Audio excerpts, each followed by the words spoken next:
Hello, I'm Sharon Wilson from Resort Trades, and we're very pleased today to have David Stroeve as our guest. He is going to be discussing part 2 in a series that we're calling 5 Sales Management Ideas for Greater Profits. There you go. So yeah, the focus of this was to help people understand how to achieve sustainable sales growth, and this is part 2 of that series to really talk about, management, because management is so crucial to the growth of any organization, any company. And so I want to share what I feel are 5 very key fundamentals to have your leadership team focus on to be able to achieve sustainable long-term growth. And I will talk about the number one sign that your leaders are missing their primary objective. And it really starts in the very beginning, which is, the first thing is that managers tend to focus on the end result, which is the production, and not really the process. And so one of the best examples I can give of this is going way back and using a football historical example. So in 1979, Bill Walsh took over the 49ers, and they were the worst team in the NFL. They were 2-14. And it would have been, expected for Bill to raise the Vince Lombardi trophy, and that it was always his plan to be able to take the team, in a short period of time and transform it and have it win. But if you asked Bill the question of, did he have any expectation of this type of success, he would have said, absolutely not.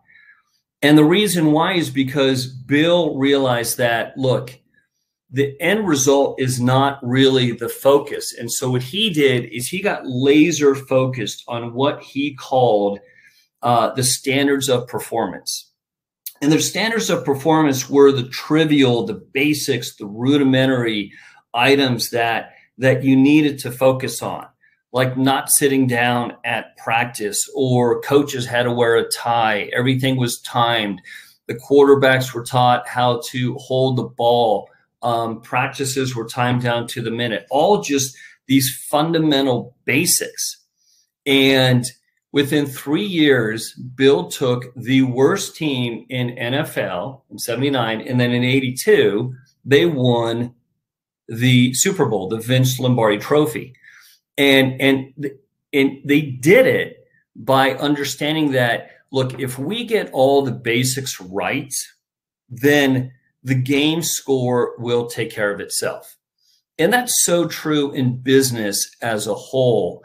And a lot of times companies miss this, and so they get caught up in their growth. And then all of a sudden they move away from what they initially did to achieve that success. And I will hit on that again. So, we are what we repeatedly do. So excellence then is not an act, but it's a habit of that consistency. The next point I want to hit on is that, and this is so core for any organization, that the people underneath the leadership team, they can only ever run as fast as the leaders are. And a lot of times leaders they push growth, they push people to stretch and to go beyond their comfort zone. However, so many times they don't do that themselves. And so when you look at some of the best organizations around, the team is following the optics of what the leadership team is doing.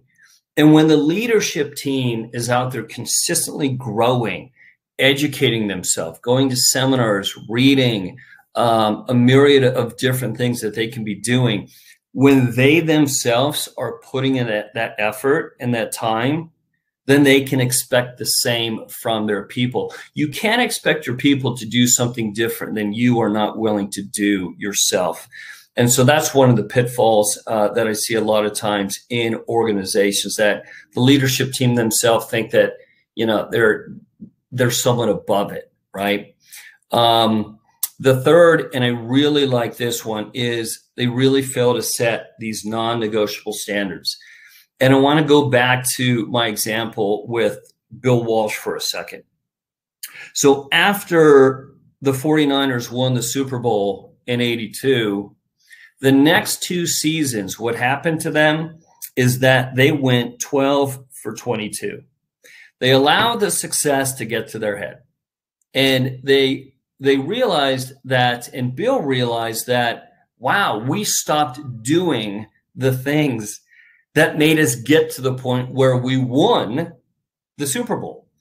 And so after these 2 years, and it was a painstaking 2 years, but it was only when he got back to the performance standards that he set, the fundamentals, the basics, you know, those deceptively small things that really transform an organization and performance. It's not until he got back to instilling those that the team then went on to win another 3.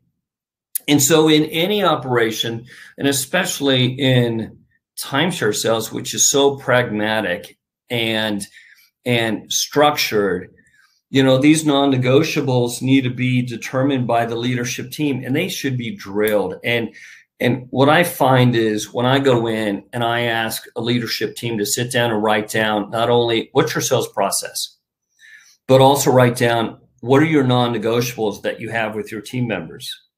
You rarely, I have yet to have a cohesive management team all write down the same stuff, and they don't. So what does that mean? That means that people are getting mixed signals. They're not getting told the same thing consistently. And see that then people don't know, well, which one should I be listening to? And the more consistent the leadership team gets, then the better the performance of the organization will be. And so the next one I want to hit on is, you know, managers really misunderstand motivation. And I got a personal story. I was in an operation where this manager was in, you know, the sales meetings and was consistently promoting these exuberant performance numbers for the day. Like, I know this team can do X number of volume today, when that number was maybe 2 times what the average expectation was of the company. And they would do it consistently. And I was really surprised, because what it did is it mentally set up failure in the minds of the management team, because they rarely ever hit that goal. And what managers tend to do is, let's say they keep on doing that practice, and then all of a sudden they have some really bad days, and then the company jumps up in volume one day and they think, hey, it was my meeting, it was my message that delivered those results, when in fact they couldn't be further from the truth, because there's such a very simple known basic of management, which is called regression to the mean in performance of any company, which means that you take anything you want to measure, and the mean will set the target of what the average is normally going to be over the course of time. And so you're going to have some up days and you're going to have some down days, but at the end of the day, you're actually going to stay fairly close to that. And this came from the US military. And it was a great read that I had, this is about a year ago, about fighter pilots. And those that had a great session in training, then the next day they had a bad one. And then the ones that had a really bad session in training, within a few days, they had a great one. Because at the end of the day, everything comes back to the mean of what you're doing. Now, you can up that mean over the course of time by the story that I gave with Bill Walsh, and focusing, narrowing your focus on the process, not the end result. Because if you get the process right, everything else will fall into line. So a lot of people, you know, managers, they tend to motivate through fear. You know, they share things in a manner that make people be afraid that their employment might be in jeopardy. And And so all these techniques that they think are working actually produce diminishing results, false expectations, which I just talked about. You know, they talk too much about the short game, you know, and that's the results that people want to see today, when in fact, that's not really how true long-term sustainable success happens. It happens over the course of time when you instill those fundamentals, those basics for people to follow. And then my fifth is that a lot of managers tend to care more about their title than their actual job. And they think with their title, they're entitled, sorry for the pun on that, but to respect, to have people listen to them, and you know, that's not the way that leadership really works. Leadership works very simply. When you give people something, you will get that in return. It's the law of attraction too. So when you're willing to give people respect, when you're willing to treat them with dignity and honesty, when you're willing to be transparent, then people will give that back to you. But if you're going to hold back information, if you're going to belittle people or degrade, you know, and you see this all the time in so many operations, you'll never get that in return. And the best leaders are those that create a culture to where the people underneath them are willing to do anything to achieve the purpose and the vision of the company. Because it's not about the leader at that point. See, they become self-motivated. To my other point is that you can't manufacture motivation. Motivation is intrinsic. All that you can do is get out of the way for them, give them the resources and the tools, because those that are truly motivated will strive for that excellence. They will strive for your recognition as well. So when you give a lot of praise, that's where people will gravitate to. They gravitate towards the positive energy that a leadership team can give off to motivate their people and provide that recognition and status. So those are the five that I wanted to real quickly talk about. And I wanted to just end with this to, you know, be different from other operations. I mean, so many in the timeshare business and many others, you know, it's like this classic situation that happens to where if someone wants to leave an operation and they give their 2 weeks, they're out that day. And to me, that has always been such a fear-based tactic and a very negative tactic for operations to do, because that doesn't mean that that person isn't bought into your culture, that they aren't committed to their performance, their reputation, their professionalism. It has nothing to do with that. You don't know of the circumstances going on with them to do something different. But when operations do that, then you set up from the very beginning a negative culture that will just perpetuate itself over the course of time. And I want to leave with this quote: the greatest leaders are not necessarily the ones who do the greatest things. They are the ones that get their people to do the greatest things. Leadership has always been about developing people. So hope that was helpful. That was a little shorter than my last one because I thought I went over it last time. I want to stay more concise with information and just give 5, you know, quick tidbits on what your leadership team could do different to improve performance, sustainable long-term growth. Oh, thank you, Dave. I got a lot out of that, actually, particularly that as a manager, we need to be training ourselves or studying and constantly leading by example, I guess you might say. So if I wanted, or if you wanted a manager to get back to the basics and focus on the project, then what should a company do? Well, the first thing is you need your leadership team to be aligned. They need to be rowing all in the same direction. And a lot of times that's not the case. There isn't that alignment. And so when you drill that in, it's like Jack Welch said many, many times, you can never talk enough about the purpose and mission of a company. You can never promote that too much. And I think the same thing with alignment. You can never promote alignment too much. So that's a starting point, is to get your leadership team rowing in the same direction.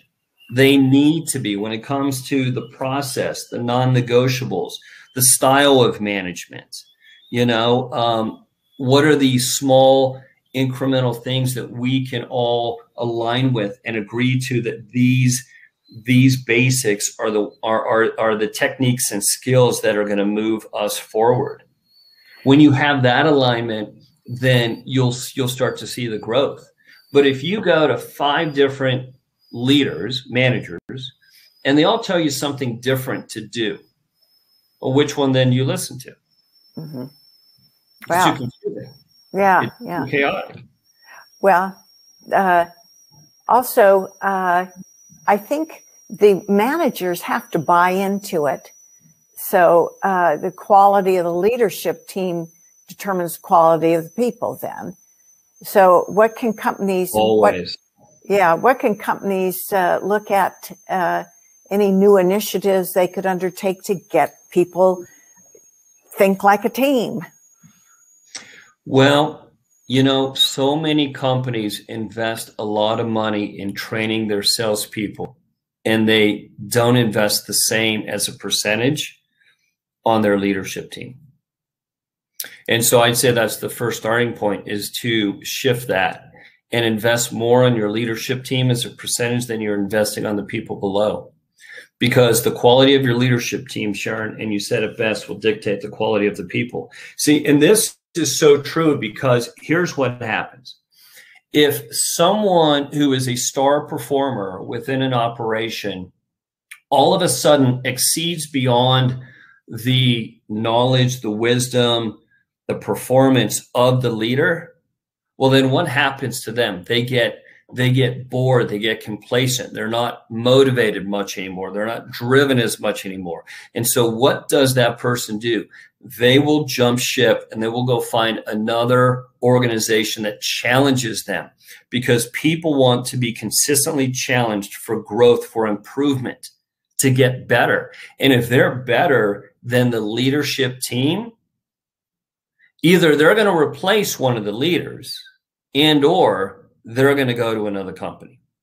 And that's just human nature. Humans, we want to be challenged. We want to feel like what we're doing excites us, and we want to get up every day with that passion to go out and make a difference. But if your organization is not providing that, you're going to find another place to be. Yeah. Well, and sometimes it happens that maybe that employee or manager feels that they want to pull in a different direction than the company needs. And I guess there's really hard to remedy that without just moving on. There's always a constant rotation.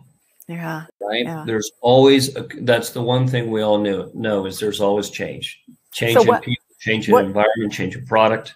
Yeah. So what can a manager do to improve, increase their effectiveness? Never stop growing. Never stop learning. Yeah. Never think that you've got all the answers, because the day that you think that is the day that I think you're done growing. I mean, I think it was either Confucius said that the wiser, the older I get, the more less I know in some facet like that, right? Where he said that, the older I get, the less I learn that I know about. Best way to go about that. You got to lead by example, right? I mean, if you're really thinking about it, then talking about empowerment and getting your people to be motivated to excel, to achieve, to strive. If you're not instilling those traits yourself, then why are your people going to do it? What's the motivation, right? Sometimes it's financial, sometimes it's recognition. But that's not how human beings truly operate in environments. We blend, we assimilate into an organization. And so the pace of the organization, the pace that they're pushing growth and learning and achievement is the pace that everybody's going to step up to.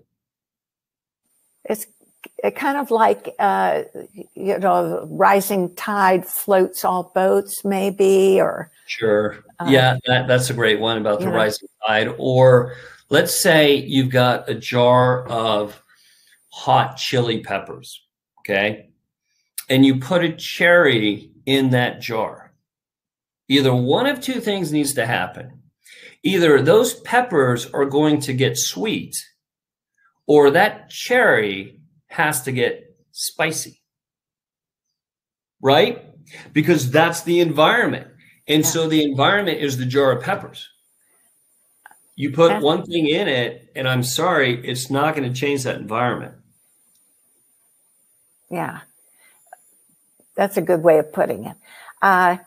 So we've all known managers that are people pleasers and try and be popular and maybe let their standards or the basics slip. So how can these people turn themselves around, or how can a company help them turn around and be a little more firm? See, yeah, when you think of people that want to please others, it's more of a shortcoming to that individual, right? Because at the end of the day, your true purpose within the organization is to help your people grow. And growth is not something that is simplistic, and it's not easy. When you push outside of your comfort zone, you get nervous, you get fearful, you get anxiety, right? You get scared. And so these emotional feelings are what it takes to really push someone to develop, to grow, to become their true best. And if you're a people pleaser, you don't want to push someone into that space because people don't like it, right? They're going to have that discomfort associated to that space. And if you don't have the courage to explain why you're doing it, and I've always said my benefit, which so many people do, they do it for, I want you to do this so that I make more money, so that I hit my target, I hit my goal, right? It's about me, me, me. That is never a sustainable formula for leaders to achieve long-term success. They need to consistently place the attention and the intent on the people that they're leading and make it about them. Yeah, and I think in many cases, that's maybe the honest reason, but maybe they have to change their hearts and understand that the bigger picture.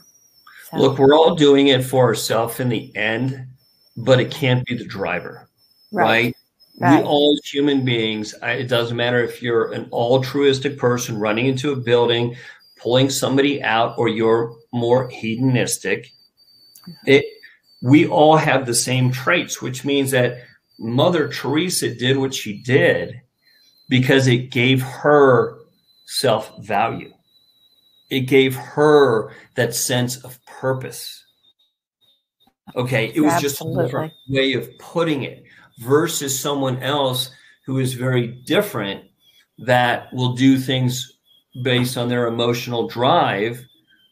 We're all still doing the same act internally to help support our value system in what we relate that to.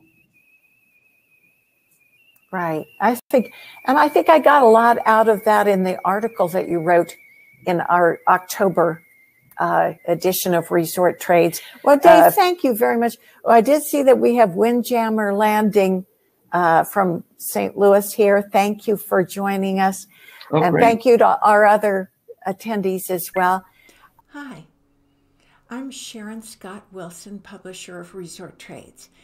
We have been bringing you free videos in the hopes that we can help solidify the timeshare resort community and provide you, vacation ownership professional that you are, with some useful information. So when you hit the like button or share or comment, you're helping yourself too to be more integrated into the community, helping others get to know you. So be an influencer, subscribe to the channel, hit the bell icon so you'll be notified when we post a new video. And thank you. Good luck.